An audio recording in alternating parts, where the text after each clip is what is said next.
আগে একটা সময় ছিল ঢ্যাঁড়স ভাজা আমার অনেক বেশি পছন্দের ছিল, পান্তা ভাত কিংবা ডাল দিয়ে খেতাম। কিন্তু এখন ইদানিং আর ঢ্যাঁড়স ভাজা ভালো লাগে না। তো রুষার বাবা আবার ঢ্যাঁড়স ভাজাটা বেশি পছন্দ করে, তাই তার জন্যই ঢ্যাঁড়সটা ভেজেছিলাম গতকাল। আমি যখন ঢ্যাঁড়স ভাজি সেই ভাজাতে আমি কোনো পেঁয়াজ দিই না, পেঁয়াজ ছাড়াই ভাজি, কারণ আমার কাছে এটা অনেক বেশি ভাল লাগে, আর নিজের জন্য যেহেতু খাবো আর কি।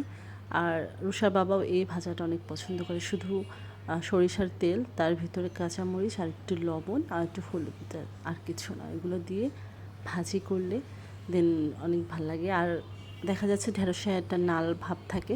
যদি আপনারা ঢেকে রান্না না করেন আর যদি আপনারা কাটার আগে ধুয়ে নেন, তাহলে নাল ভাবটা অনেকটাই কমে যাবে। এবং জালটা কমিয়ে রান্না করবেন না, একটু জাল বাড়িয়ে দেন তারপর রান্না করবেন। তো এই তো আমার ঢেঁড়স ভাজি হয়ে গেল, এখন আমি এটা উঠিয়ে নিলাম। আর আজকে দুপুরে ঢেঁড়স ভাজা এবং ডাল থাকবে দুপুরের মেনুতে, একদম সাধারণ খাবার, সাথে ডিম ভাজাও হয়তো থাকবে। তবে এখন আপাতত এটাই বলতে পারি। এই তো, বাই বাই, টাটা।